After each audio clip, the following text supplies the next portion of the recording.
این جمله معروف دیوید گاگینز، کسی که بهش لقب سرسخت‌ترین مرد جهانو دادن، فقط یه شعار انگیزشی نیست، بلکه انگار یه جورایی داره به یه کد مخفی توی وجودمون اشاره میکنه، یه ظرفیت پنهانی که اکثر ما هیچ وقت بهش دسترسی پیدا نمی‌کنیم. ولی آیا این فقط یه حرفه یا پایه و اساس علمی هم داره؟ آندرو هوبرمن، دانشمند علوم اعصاب، توی مصاحبهش با گاگینز و تحقیقاتی که خودش داشته سعی کرده پرده از راز این سرسختی تقریبا ماورایی برداره. خب دیوید گاگینز، اسمش رو شاید شنیده باشید. از یه گذشته سخت و پر از چالش رسیده به جایی که رکوردهای عجیب و غریب توی دوهای استقامت و تمرینات نظامی ثبت کردن. یه نیروی دریایی سابق ایالات متحده، رنجر ارتش، کسی که انگار درد براش بی‌معنیه. خیلی ها بهش به چشم یه فرازمینی نگاه میکنن، ولی آیا واقعاً اینطوریه یا یه مکانیسم قابل فهم پشت این همه تحمل و اراده وجود داره؟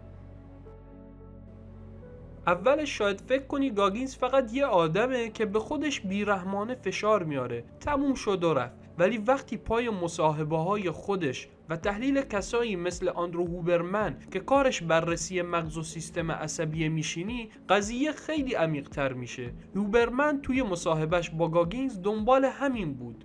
اون سویچای عصبی و ذهنی که باعث میشن یه نفر بتونه اینقدر فراتر از محدودیت‌های عادی بره کجان؟ برگردیم به همون جمله اول. قانون 40% گاگینز میگه وقتی حس میکنی دیگه بریدی، وقتی تمام وجودت داره فریاد میزنه بس کن، تو فقط 40% از ظرفیت واقعی تو استفاده کردی. این یکی از کلیدی ترین ایده های گاگینزه. اون میگه ذهن ما خیلی زودتر از بدنمون تسلیم میشه، یه جور مکانیزم حفاظتی داره که نمیذاره به خودمون آسیب بزنیم، ولی این مکانیزم معمولاً زیادی محافظه کارانه است. اینجاست که هوبرمن با نگاه علمی وارد میشه و توضیح میده که این حس بریدن شدیداً با سیستم عصبی سمپاتیک ما، همون پاسخ جنگ یا گریز و ترشح هورمونایی مثل آدرنالین و کورتیزول مرتبطه. این سیستم برای بقا عالیه، اما وقتی میخوایم از محدودیتامون عبور کنیم باید یاد بگیریم چطور آگاهانه با این سیگنالا برخورد کنیم و اونا رو مدیریت کنیم، نه اینکه فوراً تسلیمشون بشیم. گاگینز از یه اصطلاح جالب استفاده میکنه: پینه بستن ذهن. درست مثل دستی که از کار زیاد پینه میبنده و پوستش کلوف میشه تا درد رو کمتر احساس کنه. گاگینز معتقده باید عمدن خودمون رو تو شرایط سخت و ناراحت کننده قرار بدیم تا ذهنمون هم به تدریج پینه ببنده و آستانه تحملش در برابر سختی و میل به تسلیم شدنمون بالاتر بره. خب حالا فرض کنیم با این تکنیک ذهنمون پینه بسته شد. حالا چی؟ اینجاست که باید بریم سراغ تکنیک خفن بعدی گاگینز، شیشه کوکی. فکر کن یه شیشه نامرئی داری که هر بار یه کار سخت رو با موفقیت پشت سر بذاری، یه کوکی به معنی یه خاطره از موفقیت توی اون کار بندازی توش. هر وقت که توی یه چالش جدید گیر کنی و حس کنی دیگه نمیتونی ادامه بدی، اینجاست که باید بری سراغ اون شیشه نامرئی و یه کوکی که خاطره ای از موفقیت تو کار سخت دیگه است رو برداری و به خودت یادآوری کنی که قبلا از پس چه سختی هایی بر اومدی.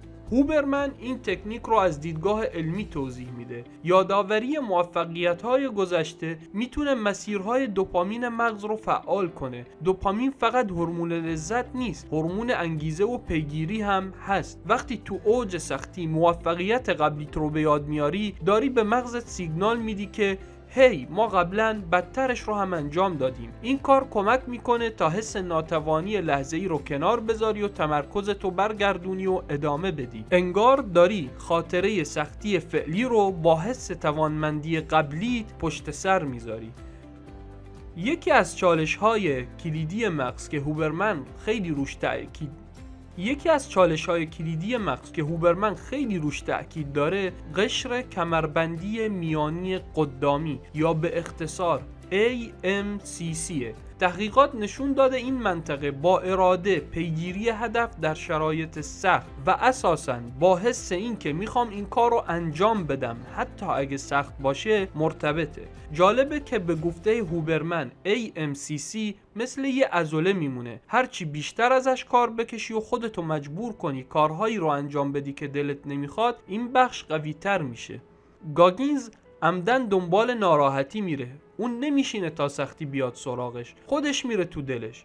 از بلند شدنش ساعت 4 صبح برای دویدن تو سرما گرفته تا قبول کردن چالشایی که خیلی فراتر از توانایی‌های اولیه‌اش به نظر میرسن. هوبرمن توضیح میده که این انتخاب ناراحتی کنترل رو به دست خود فرد میذاره. دیگه قربانی شرایط نیستی، بلکه داری آگاهانه از سختی به عنوان ابزاری برای رشد استفاده میکنی. این تغییر دیدگاه از لحاظ عصبی میتونه نحوه پردازش استرس و سختی رو تو مغز تغییر بده. نکته مهم اینه که این اصول فقط برای ورزشکارای حرفه‌ای یا نظامیای خفن نیست. پینه بستن ذهن، استفاده از شیشه کوکی و تقویت اون عضله اراده تو هر جنبه‌ای از زندگی کاربرد داره. از شروع کردن یک کار جدید که ازش میترسی تا پایبند بودن به یه رژیم غذایی، یاد گرفتن یه مهارت سخت یا حتی بلند شدن از تخت وقتی حوصله نداری. کلیدش اینه که یاد بگیری چطور با اون صدای اولیه نمیتونم یا ولش کن تو سرت روبرو بشی. یه تکنیک دیگه که گاگینز خیلی روش مانور میده آینه مسئولیت پذیریه. یعنی چی؟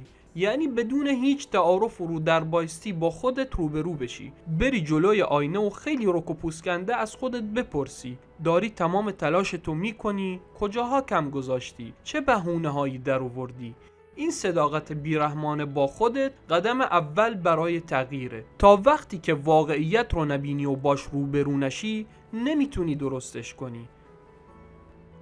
گاگینز یه باور جالب دیگه هم داره. وقتی تو مسابقه یا چالش سخت از کسی که فکر میکنی قوی تره یا داره تسلیم میشه سبقت میگیری یا ادامه میدی، تو فقط برنده نشدی بلکه داری روح اونو میگیری. این یه اصطلاح خشن به نظر میاد ولی منظور عمیق‌تری داره. تو با نشون دادن اراده شکست ناپذیرت داری باورهای محدود کننده اون شخص و مهمتر از اون باورهای محدود کننده قبلی خودتو در هم میشکنی و مهمتر از اونا این فرایند تموم شدنی نداره. همیشه یه چالش سخت‌تر، یه سطح بالاتر برای تلاش وجود داره. خط پایان واقعی در کار نیست و رشد همیشگیه. حالا برگردیم به هوبرمن که تحلیل‌های علمی اون در نهایت به یه مفهوم کلیدی میرسه: نوروپلاستیسیتی یا انعطاف پذیری عصبی. مغز ما یه تیکه سنگ ثابت نیست، قابلیت تغییر و بازسازی خودشو داره. وقتی ما آگاهانه خودمون رو در معرض سختی قرار میدیم و از تکنیکایی مثل شیشه کوکی استفاده میکنیم و با خودمون صادق هستیم، داریم به معنای کلمه سیمکشی مغزمون رو تغییر میدیم. داریم اون ناحیه AMCC رو تقویت میکنیم، مسیرهای دوپامین رو برای انگیزه بهینه میکنیم و پاسخهامون به استرس رو بازتنظیم میکنیم. کاری که گاگینز به شکل غریزی و با آزمون و خطا پیدا کرده، علم عصب شناسی داره مبانیش رو توضیح میده. شاید داستان گاگینز خیلی افراطی به نظر برسه. قرار نیست همه ما 100 مایل بدویم یا تمرینات نیروی دریایی رو انجام بدیم، اما پیام اصلی اینه: اون پتانسیل 40%، اون توانایی برای پینه بستن ذهن، اون قدرت بازنویسی داستانمون با یادآوری موفقیت‌های گذشته توی وجود همه ما هست. فقط باید اونو پیدا کنیم و فعالش کنیم. پس دفعه بعدی که ذهنتون گفت دیگه نمیتونم، یادتون باشه که این احتمالاً فقط همون حس 40%. اون 60% پنهان منتظره تا شما با اراده، با انتخاب سختی هدفمند و با روبرو شدن با تواناییاتون برای تغییر قفلش رو باز کنید. داستان گاگینز و تحلیل هوبرمن فقط یه نقشه راه نیست. سفر اصلی رو خودتون باید شروع کنید.